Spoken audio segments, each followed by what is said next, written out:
नमस्कार दोस्तों, आपके अपने चैनल हिंदी साहित्य क्विज में आपका बहुत बहुत स्वागत है। दोस्तों, आज की इस वीडियो में हम विजय दान देथा की प्रसिद्ध कहानी उजाले की मुसाहिब के 25 महत्वपूर्ण प्रश्न देखेंगे। ये 25 महत्वपूर्ण प्रश्न वन लाइनर हैं। तो चलिए शुरू करते हैं आज का ये वीडियो।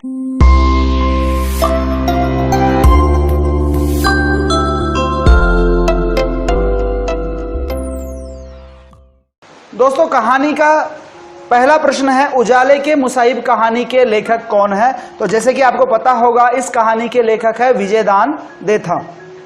अगला प्रश्न देखिए, लेखक विजय दान देथा का जन्म कब और कहां हुआ था? लेखक विजय दान देथा का जन्म 1 सितंबर 1926 को राजस्थान राज्य के जोधपुर जिले के बोरुंदा में हुआ था। प्रश्न नंबर 3, उजाले के मुसाहिब कहानी कब पूर्ण हुई थी, यानी पूरी तरह से ये लिखकर कब तैयार हुई थी? तो इसका सही उत्तर होगा 1 मार्च 1998 रविवार। राजा के दरबार में कुल कितने रत्न थे? तो राजा के दरबार में थे कुल 9 रत्न। अगला प्रश्न देखिए, प्रश्न नंबर 5, जैन महात्मा ने राजा को क्या उपदेश दिया था? जो जैन महात्मा आए थे राजा के राज्य में, उन्होंने उस राजा को क्या उपदेश दिया था? तो जैन महात्मा ने उपदेश दिया था कि काले घने अंधेरे को मिटाकर तुम्हें संपूर्ण उजियारा जगमगाना होगा। ये उपदेश दिया था राजा को जैन महात्मा ने। अगला प्रश्न देखिए, अंधेरा मिटाने के लिए महात्मा ने राजा को क्या साधन दिया था? तो इसका सही उत्तर है प्रवचन के बहाने सूरज की दिव्य किरण दी थी। प्रश्न नंबर 7, अंधेरा मिटाने के लिए प्रथम उपाय किसने बताया? इसका जवाब है राजा ने, यानी राजा ने सर्वप्रथम अंधेरा मिटाने का पहला उपाय बताया था।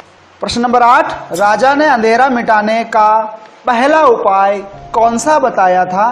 तो इसका सही उत्तर होगा पानी की तरह घर से बाहर अंधेरे को उलीचने का काम। जिस प्रकार से घर में पानी भर जाता है और उस पानी को हम अपने हाथों से या बर्तनों की मदद से बाहर उलीच देते हैं, उसी तरह राजा ने अंधेरे को भी अपने घरों से बाहर उलीचने का उपाय बताया था, और ये उपाय राजा के द्वारा बताया गया था और ये पहला उपाय था। प्रश्न नंबर 9 देखिए, अंधेरा उलीचने का काम कौन सी रात को किया गया था? जैसा कि आपको पता है, अंधेरा रात में आता था, और अब प्रश्न बनता है कि अंधेरा उलीचने का काम कौन सी रात को किया गया था? तो इसका सही जवाब है अमावस्या की रात को, क्योंकि अमावस्या की रात को अंधेरा बहुत ज्यादा होता है। प्रश्न नंबर 10 देखिए, आधी रात ढलने पर राजा को कौन सताने लगा? जिस रात अंधेरा उलीचने का कार्य किया जा रहा था, उस रात राजा को कौन सताने लगा था? तो इसका सही जवाब होगा नींद, यानी राजा को नींद सताने लगी थी आधी रात के समय। प्रश्न नंबर 11, गुमशुदा गाय भी एक बार तो पुराने खूंटे पर लौट आती है। कहानी में यह वाक्य किसने कहा? इसका सही उत्तर होगा राजा ने अपने मंत्रियों से यह वाक्य कहा था। प्रश्न नंबर 12, राजा ने अंधेरा दूर करने का दूसरा उपाय क्या बताया था? पहला उपाय अंधेरा उलीचने का काम था, और दूसरा उपाय क्या बताया था? आइए देखते हैं। प्रश्न नंबर 12 का सही जवाब होगा रसोई के धुएं की तरह अंधेरे को पोतने का। जिस प्रकार चूल्हा जलाने से रसोई के धुएं की वजह से रसोई में चारों ओर अंधियारा छा जाता है और कालीमा आ जाती है दीवारों पर, और उन्हें पोत कर वापस उजियारा लाया जाता है, उसी बात को ध्यान में रखते हुए राजा ने अंधेरे को पोतने का उपाय बताया।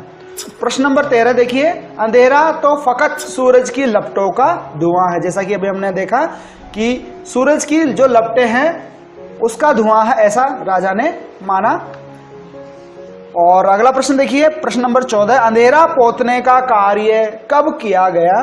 तो अंधेरा पोतने का कार्य किया गया था कृष्ण पक्ष की पंचमी की रात को। प्रश्न नंबर 15, राजा ने अपने नवरत्नों की तुलना किससे की थी? इसका उत्तर होगा 9 सूरज से, यानी राजा अपने नवरत्नों को 9 सूरज के समान मानता था। प्रश्न नंबर 16, दिए की लौ को देखकर राजा को क्या उपाय सूझा? जब राजा ने दिए की लौ को देखा तो उसके मन में अंधेरे को भगाने के लिए कौन सा उपाय सूझा? तो इसका सही जवाब होगा अंधेरा दूर करने का तीसरा उपाय, यानी मशाल जलाकर अंधेरा भगाने का। यानी जिस प्रकार अंधेरा भगाने के लिए हम दिए की लौ जलाते, उसी प्रकार अगर हम मशाल जलाकर पूरे राज्य में रखें तो अंधेरा भाग जाएगा, ऐसा राजा का मानना था और इस तरह से उन्होंने तीसरा उपाय बताया। प्रश्न नंबर 17 देखिए, अंधेरे को जलाने का प्रयास कब किया? और इसका सही जवाब होगा शुक्ल पक्ष की चतुर्दशी की रात को यह प्रयास किया गया। प्रश्न नंबर 18 देखिए, दीवान और नवरत्नों को राजा की बुद्धि पर कितना भरोसा था? इसका सही जवाब होगा 21 आना, यानी दीवान और नवरत्नों को राजा की बुद्धि पर 21 आना भरोसा था। प्रश्न नंबर 19, कहानी में किसकी चाटुकारिता सीमा का अतिक्रमण करने लगी थी? और इसका सही जवाब होगा दीवान की चाटुकारिता की सीमा अपना अतिक्रमण करने लगी थी। प्रश्न नंबर 20, हाथी को बांधने के विचार से राजा के मन में कौन सा उपाय आया? इसका सही जवाब होगा सूरज की किरणों को बांधकर रखने का चौथा उपाय राजा के मन में आया। प्रश्न नंबर 21 देखिए, अंधेरा भगाने के लिए पंडितों ने पांचवा उपाय क्या बताया?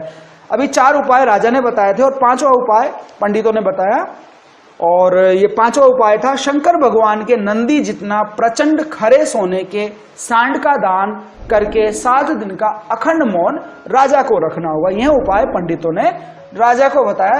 प्रश्न नंबर 22 देखिए, राजा द्वारा सोने के सांड का दान किसे करना होगा? अभी हमने पिछले प्रश्न में पढ़ा कि राजा द्वारा एक सोने के सांड का दान करना होगा 5वें उपाय के तौर पे। तो अब प्रश्न उठता है कि यह सोने के सांड का दान किसे करना होगा? तो इसका सही जवाब होगा पंडितों को। प्रश्न नंबर 23 देखिए, गरीबों के लिए किसके दान के बारे में बताया? यानी पंडितों ने गरीबों के लिए किसके दान के बारे में बताया था? तो इसका उत्तर होगा गरीबों के लिए सोने के गणेश भगवान के चूहे जितना दान गरीबों को करने के बारे में राजा को पंडितों ने बताया।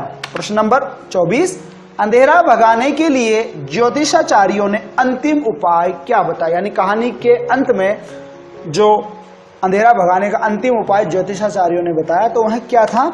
इसका जवाब होगा नगर के भीम तालाब में सतह से 1.25 हाथ नीचे 7 घोंसले खुदवाने का आदेश फरमाए और उन घोंसलों में शगुन चिड़िया अलग अलग अंडे देगी, तब आपका कोई उपाय व्यर्थ नहीं जाएगा। यानी राजा द्वारा जो भी उपाय किया जा रहा था वो व्यर्थ जा रहा था और अंधेरा वापस लौट के आ रहा था। तो इस वजह से ज्योतिषाचार्यों ने बताया कि आप अगर ये काम करेंगे, ये जो अंतिम उपाय बताया वो करेंगे, तो आपके कोई भी उपाय आगे से खाली नहीं जाएंगे, बेकार नहीं जाएंगे। प्रश्न नंबर 25 और इस वीडियो का आखिरी प्रश्न, उजाले के मुसाहिब कहानी में नरक की अमिट कालीमा किसे बताया गया है? तो इसका सही जवाब होगा अंधियारे को। तो धन्यवाद साथियों, आज की इस वीडियो में बस इतना ही। उम्मीद है वीडियो में दिए गए प्रश्न आपके लिए फायदेमंद होंगे। अगर आपको वीडियो पसंद आया हो तो वीडियो को लाइक जरूर करें। चैनल को अभी तक आपने सब्सक्राइब नहीं किया है तो चैनल को सब्सक्राइब जरूर करें और बेल आइकन को दबाकर नोटिफिकेशन जरूर ऑन कर ले। तो चलिए मिलते हैं अगले वीडियो में। धन्यवाद दोस्तों, जय हिंद, जय भारत।